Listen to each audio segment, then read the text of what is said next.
Bonjour tout le monde. Dans le cours précédent, ce que nous avons vu, c'est comment créer notre application multivue. Donc, nous avons créé les différentes vues pour notre application. Nous avons aussi créé un contrôleur pour chacune de ces vues-là. Ce que nous allons faire aujourd'hui, c'est programmer, ajouter le code pour le premier onglet de cette application-là. Donc, on se rappelle que l'application contient trois onglets. Un onglet accueil, un onglet carte et un onglet position, qui va nous permettre euh, d'ajouter nos items sur la carte. Donc aujourd'hui, on va venir configurer l'onglet accueil ici. Donc on se rappelle que lorsqu'on a créé cette vue-là, ce que l'on a fait, c'est qu'on a ajouté un table view dans notre application. Okay? Donc c'est ce que l'on voit ici. La première chose que l'on va faire, on va configurer celle-ci. Donc on voit que dans notre table view, on a ce qu'on appelle un prototype cell, donc une cellule prototype qui va être la cellule qui va être répétée pour chacune de nos rangées dans notre application. Okay? Donc, ce que je vais faire, je vais sectionner celle-ci. Je vais faire apparaître le contenu à droite. Okay? Donc, on voit que, comme tous les autres objets dans Xcode, donc on a des propriétés pour celle-ci. Okay? Donc, je vais aller dans les attributs, puis je vais sélectionner le table view cell. Okay? Donc, on va regarder ici. La chose que je vais faire, on peut choisir le type de cellule qu'on veut. Par défaut, on a Custom ici. On peut aller avec Basic, okay, qui nous permet d'avoir un titre pour chacune de nos cellules. Donc, si on choisit Write Details, ça va ajouter un bouton détail à droite. Même principe à gauche, ça ajoute un bouton détail à gauche. Ou on peut y aller avec Subtitle. Dans notre cas, on va y aller avec un subtitle, un sous-titre qui va nous permettre de mettre en haut le nom de notre point et en bas, on va insérer l'adresse du point. On pourrait aussi ajouter une image. Okay? Dans ce cas-ci, on a quelques images que l'on a. Par exemple, si on voulait faire un menu, okay? Ou quelque chose comme ça, on pourrait ajouter des images à notre table, mais on n'utilisera pas ça pour cette application-là. Donc, je vais laisser ça vide ici. Okay? Donc, aucune image. Euh, Par la suite, on doit utiliser un identifiant pour notre table. On voit que si je regarde dans les avertissements pour mon projet, ça me dit que bon, les cells doivent avoir une identification pour les réutiliser. Okay? Donc, je vais devoir définir un identifiant ici. Je vais l'appeler TextCell. Okay? Donc, ça va être un identifiant pour identifier les cellules de texte dans mon application. Et je vais également ajouter un accessoire à la fin. Donc, on voit qu'on peut ajouter un accessoire à la fin. Donc, on va dire par exemple ici Disclosure Indicator qui me permet d'ajouter la petite flèche ici qui va nous permettre d'aller vers le détail de ma rangée. Mais je pourrais aussi changer, par exemple, si je leur ajouter plus d'informations ou un checkmark, par exemple, sur ce que je veux faire. Okay, donc ça, c'est configurable dans le storyboard, mais c'est configurable aussi lorsque je programme l'application. Donc, c'est les changements que je vais faire pour ma table pour l'instant. Je vais sauvegarder tout. Je vais faire un test. On va voir si les changements s'appliquent à mon application. Donc, on voit maintenant, puisque je n'ai aucun item dans ma cellule, donc on ne le voit pas apparaître. Donc, lorsque je vais commencer à ajouter des items, les changements que j'ai faits devraient apparaître. Parfait. Donc, je vais arrêter l'application.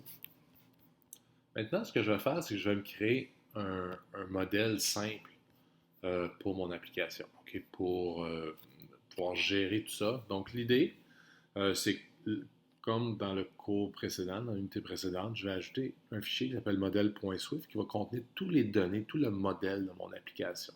Donc, j'ai déjà commencé à créer celui-ci. La première chose que je vais faire, c'est que je vais créer une classe point. Okay, la classe point, c'est qu'elle va contenir, c'est elle qui va contenir les différents points euh, de mon application. Okay? Donc, je vais faire deux choses ici. Un, je vais la mettre pour qu'elle puisse être ajoutée à la carte. Okay? Elle doit hériter de la classe MK Annotation. Okay? MK Annotation, ce qu'elle permet de faire, c'est que par la suite, si j'implémente les champs de MK Annotation qui sont titre, subtitle et title et coordinate. Si j'ajoute ces champs-là à ma classe, lorsque je vais les mettre sur la carte, ils vont s'insérer automatiquement. Okay? Et puis pour pouvoir hériter de MK Annotation, ma classe doit hériter de NSObject qui se trouve être un peu l'objet de base dans Xcode. Donc j'ai créé mon objet ici, ok? Donc mon objet point qui va contenir trois items, le titre, ok? Donc ça va être le nom de mon point, par exemple, Tour du CN, Parlement canadien, et ainsi de suite. Le sous-titre, ça va être l'adresse. Donc, je vais toujours convertir les coordonnées ou prendre l'adresse qui va être entrée par l'utilisateur et je vais le convertir dans une adresse lisible que je vais mettre ici dans le sous-titre. Et les coordonnées, ça se trouve être la latitude et la longitude de mon point. Okay? Donc, c'est un point qui est quand même assez standard, qui va être utilisé pour stocker les données dans mon modèle. Par la suite, je vais créer le modèle en tant que tel. C'est lui qui va être utilisé par l'application pour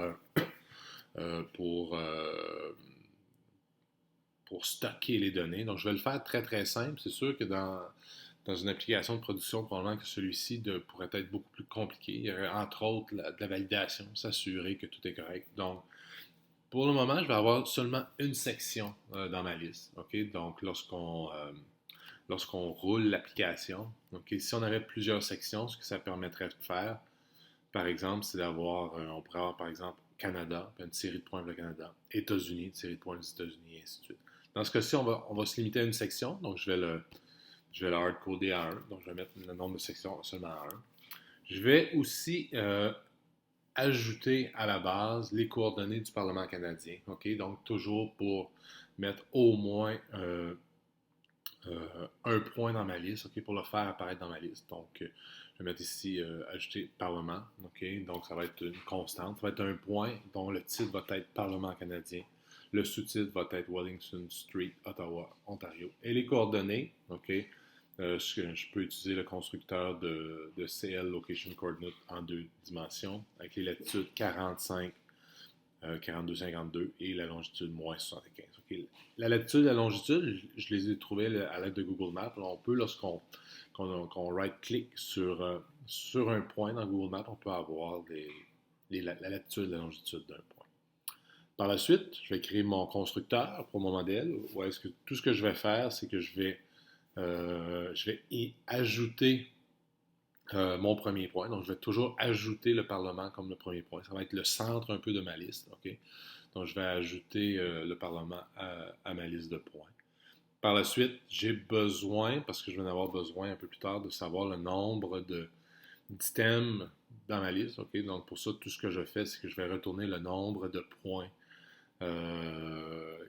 qui sont dans mon tableau.